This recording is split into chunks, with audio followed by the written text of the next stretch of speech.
lo dicho, porque me acompañan pues dos testigos de de primero y segundo nivel. De primer nivel de la invasión, como lo es don Luis Lucho Gómez, y de segundo, porque Olmedo, tú has sido recurrente en tus trabajos sobre lo que ocurrió estos días del 20 de diciembre. Quiero empezar contigo porque yo creo que, y esta mañana tratábamos de hacerlo con el ingeniero Blandón, es decir, de enseñarle cuál era el país de 1989, porque yo creo que uno debe medirse siempre con sus coyunturas y las coyunturas del país eran bastante particulares. Sí, en Panamá había una crisis que inició prácticamente desde la muerte de Torrijos, una disputa dentro de la cúpula de la fuerza pública por el control de la misma y sus políticos allegados, pero también a partir del 84 una disputa con el pueblo panameño por la aplicación de políticas neoliberales. Muchas veces la gente no se acuerda que al principio Noriega tuvo acuerdo con los Estados Unidos en la imposición del gobierno del presidente Ardito Barletta, mediante incluso un fraude electoral contra Arnulfo Arias, y se intentó aplicar unas políticas neoliberales en ese momento que generaron una ola de huelgas. Ahí se creó la FENACEP, CONATO hizo como 3 huelgas. 3 huelgas, sí. Ese periodo 84-86 estuvo lleno de luchas populares.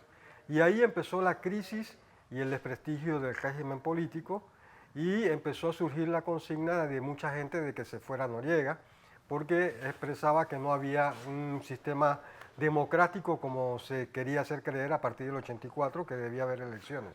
1984, que es una cosa extraña, porque Nicky Barletta no estaba en ninguna de las quinielas de la gente dentro del PRD como el candidato de ustedes para esa elección. No. Nicky Barletta surgió como un comodín de muchas corrientes dentro y fuera del partido, y más que nada dentro de la Fuerza de Defensa. ¿No hace que se pierda esa liazón con el pueblo? Claro que sí, porque no representaba ninguna fuerza, ninguna corriente del partido, ninguna fuerza popular. Más que nada representaba una fuerza de un sector económicamente pudiente en el país. Y eso degeneró en estas crisis. En esta crisis interna, y que creó, no es más que lo que venía ocurriendo. Siempre los partidos tienen una dirección formal, pero detrás de los partidos hay una dirección real. Real. Y eso es lo que pasó. Realmente es lo que pasó, y que nos pasó siempre a nosotros. Porque visto desde, sobre todo desde esos años 84, 89, visto tal vez abuelo de pájaro, uno dice, no, el PRD lo único que sirvió fue de brazo político de los militares. Es decir, ustedes casi era una compañía más de las fuerzas de defensa y decían, sí señor, y mande usted. El PRD no surgió, acuérdate, el PRD surgió por un acuerdo que hace Torrijos. ¿No? Es que nosotros siempre que queremos pensar en los militares a partir de Noriega, no. El PRD surge y que Torrijos para la inscripción del PRD porque dice, yo no mandé a hacer un censo nacional, yo mandé a hacer un partido. Y el PRD surge como un partido, porque recuerde bien que cuando se hacen las discusiones del Tratado de Torrijos-Carter, uno de los compromisos de Torrijos con los Estados Unidos era la democratización del país, el retorno de los militares a los cuarteles y el retorno de los políticos que estaban en el exilio, en este caso Arnulfo Arias. Entonces los militares, en ese momento, Omar Torrijos no tenía un partido. No había nada que le diera seguimiento político, ya que ellos se iban a retirar a los cuarteles. Entonces surge la idea de crear el PRD. Y el PRD surge como un partido que pudiese recoger o resumir todo el esfuerzo. Multisectorial. Por eso que el partido es amplio, democrático, pluralista, y que tenía varios sectores en el partido. Claro, para gente capaces y analistas como mi amigo Beluche, eso no cuadraba. Yo sé que tu posición eso no cuadraba porque también estábamos muy acostumbrados a mantener muy rígido la formación del partido. Y entonces surgimos con el mote de que nos convertimos en el ala política de los militares. Pero definitivamente muchas veces el PRD ejecutaba y desarrollaba políticas que algunos militares no estaban de acuerdo. Como por ejemplo. Fíjate, por ejemplo, en la misma posición de Nicky. Pero se los impusieron y ahí no le quedó de más. Yo recuerdo, no solamente a Nicky Barletta, porque sino a Eric Arturo del Valle, que todavía era más de la rancia aristocracia. Voy a eso. la discusión de la candidatura esa se discutió en Tinajita. En un Los cuartel. miembros, los miembros del PRD no querían esa candidatura. Tenía en ese momento, inclusive una que se dio en el Nuevo Panamá. Las dos veces queríamos como candidato a Ernesto Pérez Valladares. Y una corriente mayoritaria quería a otro candidato que no fuera Ernesto Pérez Valladares. ¿Quién? En un caso fue Nigui, en otro caso fue, ¿cómo se llama? Que perdimos las elecciones. Toro Valladares. Después lo impusimos con la masa. Pero no fue fácil. Y esas contradicciones siempre se dieron porque cuando muere el general Torrijos, los militares no tenían el mismo concepto que tenía Torrijos frente al PRD. Y no tenían la misma vocación de ver al PRD como un partido que pudiese dar seguimiento a los iniciados por Torrijos.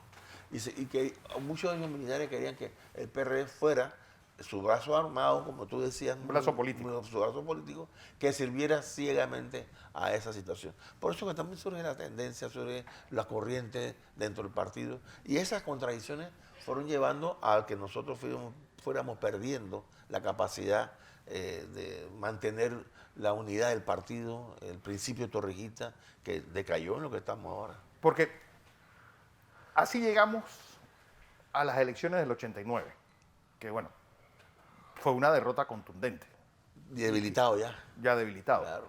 Vienen esos meses de mayo a octubre, porque yo creo que no hay que perder de vista el alzamiento de Giroldi como un hito, y ya esa deformación que venía del PRD termina deformándose también las fuerzas de defensa. Al contrario, primero la Fuerza de Defensa, después el PRD. ¿Sí? Sí, sí. Es que no podemos olvidar que la invasión es producto del fracaso de la mala política de Estados Unidos en Panamá. Bueno, y de la mala política de los panameños Y- contra y- el mundo y- entero.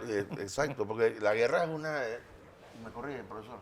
La guerra no es más que más... no es La más política que- en otros, como decía Bismarck. La Exactamente. continuación de la política por otros medios. Por otros medios. Y ¿qué fue lo que pasó? Las dos intentonas, la de Giroldi y la otra, La que de Macías. La de Macías. la de Macías, Leonidas Macías. que surgen de las fuerzas de defensa internamente, que es contradicción. Y eso no te- eso, el objetivo de esas dos intentonas no era resolver el problema del país. Era quitar uno para poner otro. Quitar uno para poner otro. No tenía ningún principio ni base. Y había un problema serio en la institución.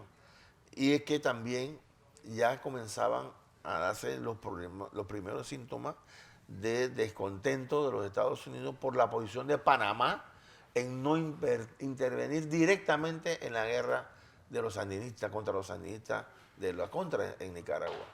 Panamá prestó, hay un artículo que estábamos leyendo el profesor Petruccio de Colamarco, no, Felipe Camargo. de Camargo. Camargo, hoy en la crítica. Hoy en la crítica, en donde él señala de que Panamá prestó inclusive coiba para entrenamiento de algunos dirigentes de esa gente. Pero a la larga en la guerra centroamericana, Honduras siempre fue el portaaviones de los Estados Unidos en Centroamérica, más que Panamá. Yo sí quisiera decir, quienes creen que Estados Unidos intervino para quitar una dictadura y traernos la democracia, se equivocan. Se equivocaron. Primero porque hubo un acuerdo de Estados Unidos que apoyó al principio el proyecto de Noriega, incluso Dos proyectos, de el creación plan Blandón y el el plan plan Cosa. y de creación de la Fuerza de Defensa, un ejército panameño y demás. Y ese acuerdo se fue desmoronando a medida que más bien la movilización popular llevó al descontento y al descrédito del régimen político, especialmente después del fracaso de las elecciones de mayo del 89. Pero en principio Estados Unidos su objetivo no era imponer otro tipo de régimen democrático y demás, sino una democracia controlada. Pero bueno, a la larga, Y eso fue lo yo que creo que- hicieron en enero del año 90. yo creo que nunca durante 30 años habíamos tenido un periodo tan largo de elecciones libres, de inscripciones de partidos Sí, políticos pero con una y de bonanza económica. pero con una democracia restringida, que fue lo que pactaron mediados por el Pentágono los partidos políticos que han controlado el poder político durante 30 años. En un menú cerrado, por eso es que el pueblo panameño siente que cambian los gobiernos, pero siempre pasa lo mismo, nunca cambia nada, no cambian las fuerzas económicas que están detrás de los partidos políticos. Y además, Estados Unidos impuso un convenio de donación en julio de 1990 para que se aplicara en Panamá toda la política neoliberal que no se había podido aplicar desde los momentos del gobierno de Barletta. Ese convenio de donación es muy importante porque es lo que los gobiernos han venido ejecutando en Bueno, este había el periodo. consenso de Washington que es de 1992, es decir, de la década del Fría. 80. Pero llegamos a la invasión. Y realmente los Estados Unidos no podía sacar Noriega sin tener que desbaratar un país completo. Sí podía sacarlo, ¿Y por qué no lo sacó? porque a ellos no les interesaba. Ya, mira, es que la invasión era innecesaria. Lastimosamente, yo hablaba con unos amigos anoche sobre el tema de la invasión y recordaba algunos hechos. Y todavía hoy, hablar con alguna gente sobre la invasión es pelea. Pero es es que- contradicción. Déjame terminar la Pero idea. es que lo que quiero, Lucho, es preguntar, ¿el PRD realmente ha hecho el acto de contrición No, de no. por qué llegamos a la invasión? No, es que ahí iba yo. Todo el mundo quiere hablar de la invasión desde el punto de vista donde se encontraba en ese momento. No. Los civilistas, que era necesario para tumbar a Noriega. Nosotros, que éramos Víctimas. una víctima que queríamos defender el país. Pero nadie, fíjate, hasta eso, el enemigo nos ha impedido ponernos de acuerdo. No nos hemos puesto de acuerdo en la cantidad de muertos, no nos hemos puesto de acuerdo en el nivel de la invasión.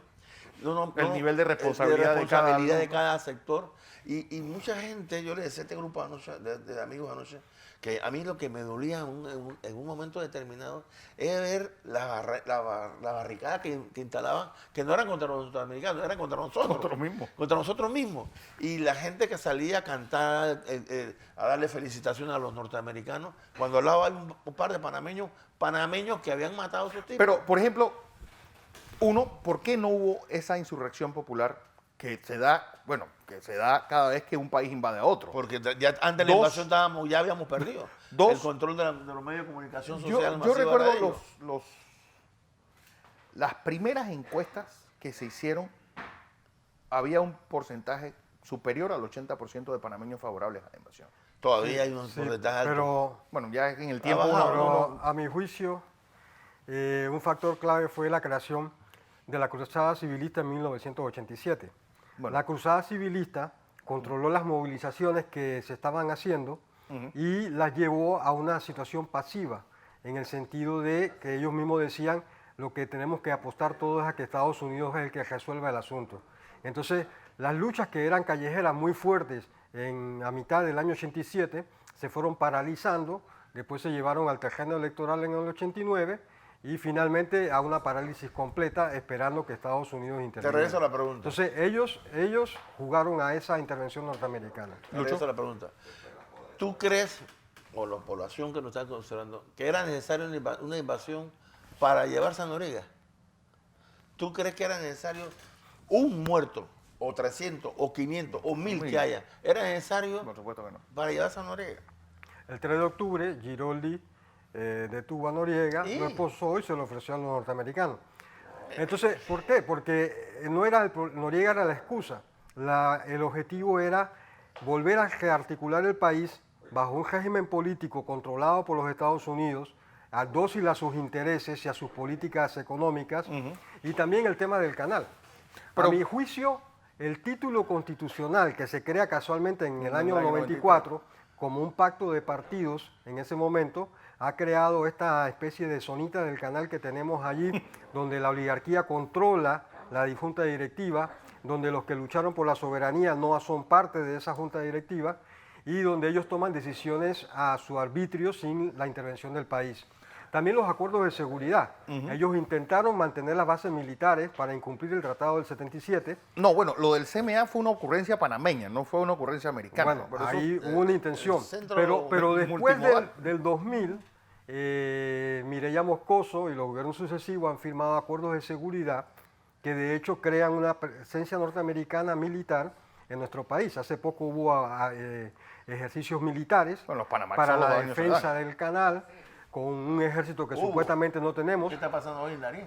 Sí. Por eso, su presencia en Darién, porque el acuerdo Salas-Becker le permite la vigilancia del espacio aéreo y el mar territorial panameño. Lucho, ¿por qué no hubo insurrecciones ni levantamientos populares en contra de un ejército invasor? Es que antes de la invasión ya nosotros habíamos perdido la guerra. Los medios de comunicación social ya habían Bueno, que la mayoría creado. estaban cerrados. No. No Los te medios de olvides de ese comunicación pequeño social, detalle. nacionales e internacionales ya habían creado un ambiente propicio a la inversión. Es más, ya la misma gente, nuestra población, nuestros ciudadanos, veían con más odio a nuestros propios connacionales que a una invasión. Sí. Y cuando es tan así que los norteamericanos permiten el saqueo para desviar la atención de la población. Es que también en la historia... Bueno, poner a un ejército a hacer labores policiales es lo peor error que tú puedes hacer, porque esos tipos saben matar, no saben controlar. Ellos saben matar, destruir y cambiar el régimen. Pero el saqueo fue parte de la Fue parte de la estrategia militar. militar. Y lo hicieron en Bagdad también, en la guerra del Golfo. Y en la historia de la humanidad está demostrada que eso forma parte de una estrategia militar. En Panamá no fue la excepción. Yo me encontré con gente que yo pensé que iban a estar peleando, lo que estaban era robando. La robando. Y para mucha gente de la entre comillas, de la clase económicamente activa de Panamá, También estaban en en el saqueo. Y ellos se admiran cuando se ven ellos mismos en la televisión, que sin querer en los videos salen ellos robando en las tiendas de alto nivel. Pero yo creo que, ¿qué hicieron ustedes post-invasión para recomponer un partido realmente moral, económica y políticamente en el suelo como el PRD? Mira, se hizo tanto que ganamos las elecciones. Las primeras elecciones. Las del 91. Sí, post-invasión, la ganamos. 8 de 9. 8 de 9, ganamos las elecciones, ganamos la asamblea, teníamos no mayoría, pero le ganamos la asamblea. O sea, había todavía una base política en el partido, en el país, que nos permitía, viniendo de una catástrofe, como fue la invasión y de persecución, yo tuve 5 años en el exilio. Sí. Y mucha gente como yo estuvieron fuera de la política. Pero había una base que había dejado Torrijos. Porque hay gente que quieren quitarle el papel de Torrijos en el país.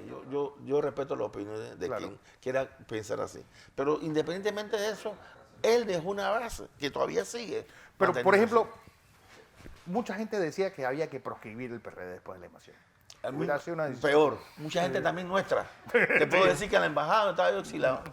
No sé si te doy esta información. En la embajada fueron 2 amigos míos de la época para plantearnos, y tiene que hablar con la gente porque había mandado Carlos Andrés Pérez un mensajero, alto funcionario nuestro, para convencernos que quitáramos el nombre del PRD porque eso era Noriegato. Y ellos y ponían una plata para hacer la inscripción de otro partido. Sí, pero no hizo falta porque la cúpula del PRD, dirigida por el Toro Valladares en ese momento, pactó con lo que Estados Unidos quería, que era un régimen político que es el que tenemos. Pero es que, por ejemplo, desde hace 30 años. Se cinde Suntran, por ejemplo, que era antes un bastión perredista, exactamente coincidentalmente se abre y, bueno, toma otro camino. Es casual que se haya dado eso. Por eso nosotros decimos que la invasión no es un hecho que le sucedió a unos viejos que no conocieron. La invasión es algo que sigue sucediendo el día de hoy y que la juventud de hoy sufre. Porque el régimen político que no nos gusta, contra el cual vamos a la asamblea a protestar constantemente porque es corrupto, porque toma decisiones arbitrarias, nació en la invasión. Porque las medidas económicas que mantienen a un gran sector de la juventud sin empleo, sin un salario justo y demás, nació en la invasión con el acuerdo ese que mencioné. La zona del canal, entre comillas, sin gringos que se ha creado, que no permite que el canal beneficie al conjunto del país, surge del proceso de la invasión. Entonces, el PRD continuó, pero continuó desnaturalizado, porque continuó como parte de ese acuerdo político. Vamos allá. Y en un régimen en el que no pueden surgir otras alternativas que se han intentado. Vamos allá. Objetivos reales, concretos de la invasión. Para demostrar que no era Noriega el objetivo único. Se destruyó el Partido Comunista, se destruyeron las organizaciones de masa que tenían fuerza, San Bento Campesino, la Federación de Estudiantes de Panamá, las organizaciones inclusive estudiantiles que no... Bueno, la Federación de Estudiantes de Panamá, tú bien sabes que eso fue un harakiri que se hicieron, no tanto que se destruyó, ellos mismos se mataron. La Federación de Estudiantes de Panamá había otra estructura estudiantiles que tenían fortaleza y que tenían fuerza en la universidad. los grupos estratégicamente organizados, como tú acabas de señalar, el PRD como tal, sufrió un desquebrajamiento interno. O sea, todavía hoy, la sociedad no recuerda y no quiere recordar, le cuesta a la sociedad hacer un análisis serio y objetivo de lo que pasó en la invasión. Porque mucha gente se siente reflejada en alguna cobardía, en otra incapacidad, en otro también como... Sí, los 7 pecados capitales salen dibujados ahí. en esa invasión. Entonces ahí están los resultados. No era Noriega solamente. Lucho acaba de decir, las organizaciones populares fueron desapareciendo, todas murieron casi con la invasión. Pero en política no hay sillas vacías. ¿Quién está ocupando esas sillas hoy día? Nadie, porque sigue un control monolítico de la política por parte de los partidos que controlaron y que hicieron ese acuerdo. Ese es parte del problema. Es un régimen que no permite que surjan fuerzas políticas nuevas que le disputen el poder. Además, creo que hay que considerar la época. Coincidió la invasión con un cambio de época en el mundo, la caída del muro de Berlín, la desaparición de la Unión Soviética, explosión de la Unión Soviética, los acuerdos de paz en Centroamérica que pusieron fin a la guerra civil. Yo quiero decir una cosita sobre el decreto que ha sacado ahora el gobierno de Cortizo sobre el Día de Duelo Nacional hoy. Nosotros consideramos que es un día de duelo inconcluso. Bueno, es más bien para aplicarlo el próximo año. No, el decreto... Porque acuérdate que como una alcaldía tiene ni siquiera los... No, ese es uno de los problemas. El decreto solo rige para la fecha del día de hoy. Y es un llamado a día de duelo a medias, porque no decreta el cierre de las fiestas, las festividades y la venta de cerveza. Entonces, no invita a la reflexión sobre el tema. Y, perdón, quería decir finalmente, sigue siendo necesario aprobar el proyecto de ley que tiene la diputada independiente Walkiria Chandler, porque ese sí reforma el Código de Trabajo y crea de manera permanente el Día de Duelo Nacional. El decreto de Cortizo no. Mira, es tan delicado la situación que lo que acaba de decir el profesor es importante. Todavía hoy, a 30 años, ni nosotros los PRD, ni antes ni ahora que están nitos, nunca hicimos el día de declaración del Día de Duelo. El Día de Duelo Nacional. Algo es algo, como le decían unos amigos ayer. Hemos avanzado y la lucha continúa. Pero hasta eso se nos ha impedido. Fíjate lo que tú estás señalando. Todavía un Estado, un país que se quiere a sí mismo, no ha podido hacer una ley que declare un Día de Duelo Nacional. Pero ¿cuál es la discusión? Alguna gente dice, bueno, el problema es que si ahora se hace un duelo nacional en medio de la fiesta de Navidad, en medio de la grabaciones, se pierden los negocios. ¿Y qué pasó el 20 de diciembre? ¿Qué negocio hubo? ¿Qué fiesta de Navidad hubo? ¿Qué actividad de Año Nuevo hubo? Bueno, es que entonces, hasta eso se nos quiere Esas son impedir. las caras históricas porque... Y yo quiero terminar con esto, porque si nos retomamos, ¿por qué no se hizo Día de Duelo, por ejemplo, el 14 de julio, el día de la batalla del Puente de Caledonia, donde más panameños murieron incluso que la invasión 89 años después? Sí. Pero bueno, ya eso es harina de otro costal. Les agradezco a ambos el haberme acompañado. Más en la tarde vamos a tener más ahí en Sobre Ruedas, así que los que quieran seguir en la rumba, ya saben.